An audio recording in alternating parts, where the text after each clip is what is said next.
আসসালামু আলাইকুম, কেমন আছেন আপনারা সবাই? আশা করি ভালো আছেন। তো আল্লাহর রহমতে আমিও ভালো আছি। আজকে নিয়ে আসলাম রান্নাবান্নার ব্লগ। আর আমার এই ব্লগটা আপনারা দেখবেন। আর কি আছে সামনে, অপেক্ষায় থাকুন, আমি ব্লগটাই বলতেছি। তো আর রান্না করব। রান্না করার জন্য একটা বড় রুই মাছ নিয়ে আসছি। আর বাসায় মেহমান আসছিল, তাই জন্য আমার বড় ছেলে বলতেছে আম্মু মাংস টাংস খেতে ভালো লাগে না, বড় একটা মাছ নিয়ে আসো। তাই বড় একটা রুই মাছ নিয়ে আসছি। বাজার থেকে বড় একটা রুই মাছ নিয়ে আসা হলো। আর এই মাছটাকে কেটে ধুয়ে সাফ করা হলো। এখন ভালো করে এগুলা হলুদ লবণ দিয়ে ভেজে নিব। আর তার আগে আপনাদের সাথে আমি কিছু আলোচনা করব। আলোচনাটা হলো খুবই গুরুত্বপূর্ণ। যারা অল্পতে মানুষকে বিশ্বাস করে ফেলেন তাদের জন্য এই আলোচনাটা হলো আপনারা যারা মন থেকে মানুষকে ভালোবাসেন, ভালোবাসা দিতে চান, তো তাদের উদ্দেশ্যে আমি বলতেছি এই দুনিয়াটা বড় কঠিন। আপনি যত সহজ করে ভাববেন আরেকজনের, সে তত কঠিন করে আপনাকে ভাববে। এই দুনিয়াটা বড়ই কঠিন, কেউ কাউকে সহ্য করতে পারে না কোনো কিছু দিয়ে। তো যাই হোক, এই দুনিয়ায় টিকে থাকা, সবাইকে ভালোবেসে টিকে থাকাটা হলো টিকে থাকা, কিন্তু সবাই সবাইকে ভালোবাসে না। আর ভালোবাসাটা হলো জানেন তো কত প্রকারের ভালোবাসা, শুধু ভালোবাসাই তো বুঝেন, আর কি বুঝেন? ভালোবাসাটা হলো আমার মতন মেয়েরা যারা আছেন তারা সবাইকে অল্পতে বিশ্বাস করে ফেলি। যে কোনো ভালোবাসা, ধরেন আমি একটা মেয়ে বাবা মাকে ভালোবাসি, ভাই বোনকে ভালোবাসি, কিন্তু একটা মেয়ে হয়ে জন্ম নেওয়া পৃথিবীতে কত কঠিন সেটা একটা মেয়েই জানে।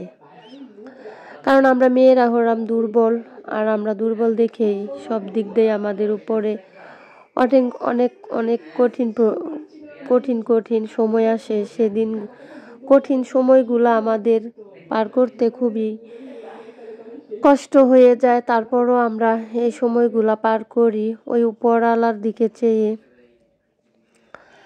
আর আমরা যারা মেয়ে মানুষ আছে তারা তো মনে করেন কিছু একটা কথা ধরে রাখতে পারি না, সে কথাটা সবার সাথে আমরা শেয়ার করি, কষ্টের কথা।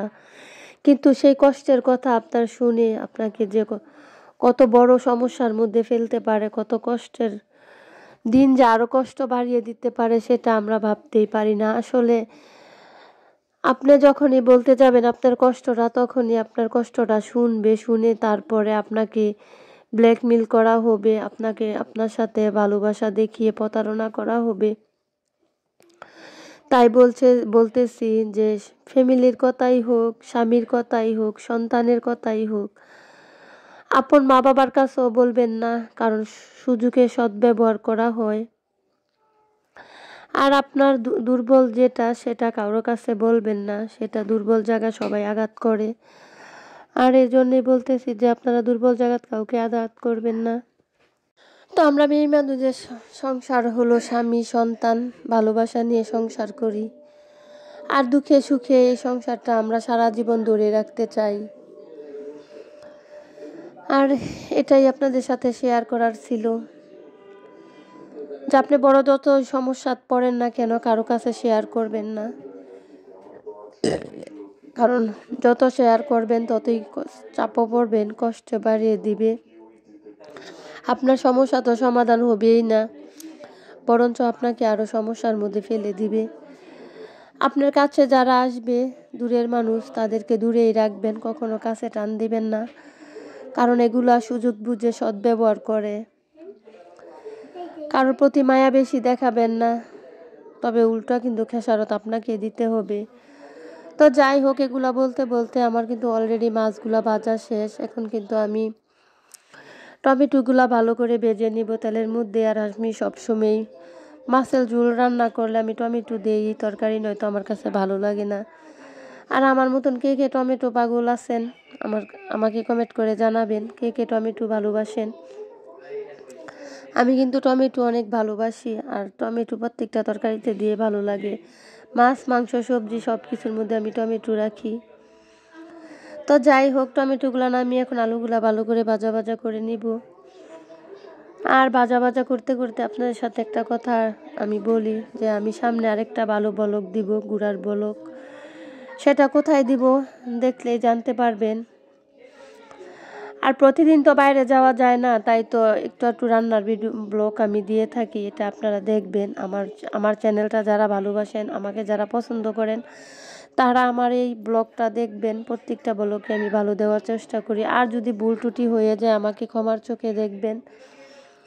আপনাদের ভালোবাসা নিয়েই আমি এগিয়ে যেতে চাই, আপনাদেরকে পাশে নিয়ে সবসময় সামনে এগিয়ে যেতে চাই। তাই তো আপনাদের কাছে সব কিছু শেয়ার করি। আমি যে কথাগুলো বললাম, আপনারা যারাই সমস্যার মধ্যে আছেন তারাই বিশ্বাস করবেন যে হ্যাঁ, এগুলা হয়েছে আমাদের সাথে। তাই বলতেছি যে যার যার কথা তার মধ্যে রাখেন, কারো কথা কারোর মধ্যে রাখেন না। একটা বলবেন, এই কথাকে বানিয়ে আরেকটা কথা বানাবে। আপনি যার নামে বলতেছেন উল্টো তার নামে বলে আরেকখানে গিয়ে ফাঁসিয়ে দিবে। তো যাই হোক, এগুলাই হলো দুনিয়ার রীতিনীতি। এখন কারো সুখ কেউ দেখতে পারে না, কারো ভালো কেউ দেখতে পারে না। তো এটাই ছিল আমার কথা বলার মতন।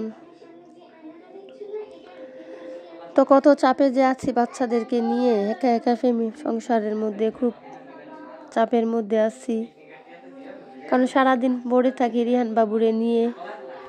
আর রিহান বাবু খুব জ্বালাতন করে, বাচ্চা মানুষ এটা সেটা করে, তাকে বুঝ দিতে হয়। আর বড় দুই ছেলে, তারা পড়ালেখা নিয়ে ব্যস্ত থাকে, খেলাধুলা নিয়ে ব্যস্ত থাকে। আর আমি রিহান বাবুরে নিয়ে একটু একটু সংসারের কাম সামলাই। আর রিহান বাবুর কথা বলতে বলতে দেখুন, এই যে আমার দুষ্টু রিহান চলে আসছে, কি যেন বায়না নিয়ে চলে আসছে আর ঘোরাফেরা করতেছে, কি যেন বলতেছে আমাকে। আস্তে আস্তে আমি কোনো কান দিতেছি না, আর বলতেছি তুমি কি বায়না করতেছো আমার কাছে। তো বলতেছে সে যে আম্মু আমি তোমাকে একটা কথা বলতে চাই কানে কানে। সে এটা বলে আমাকে একটা কামড় দিতে আসতেছে। আমি বলতেছি তুমি এখান থেকে সরো, নাহলে তোমাকে দিব একটা খোঁচা। বলতেছে আম্মু না, তুমি শোনো আস্তে আস্তে করে। আমি বলতেছি এখান থেকে সরো। আর তখন সে ধমক খেয়ে সোজা হয়ে দাঁড়িয়ে রইল। তো এই রিহান বাবু কিন্তু অনেক মিষ্টি করে কথা বলে। আপনারা যারা শুনতে চান তারা আমাকে জানাবেন কমেন্ট করে, আমি শোনাবো। আর আমার ভিডিওর মধ্যে দেখুন সে বাই বাই দিয়ে দেয়, আমি বলি এখন না পরে, সে এখনই বাই বাই দিয়ে দেয়। তো এরকমই সব প্রত্যেকটা কাজেই সে খুব আগ্রহী দেখায়। আর এটা নিয়েই আমি তার সাথে খুব খুনসুটি করি, সময় কেটে যায়। তো ভালো থাকবেন, সুস্থ থাকবেন, নিজের প্রতি খেয়াল রাখবেন। Bye bye.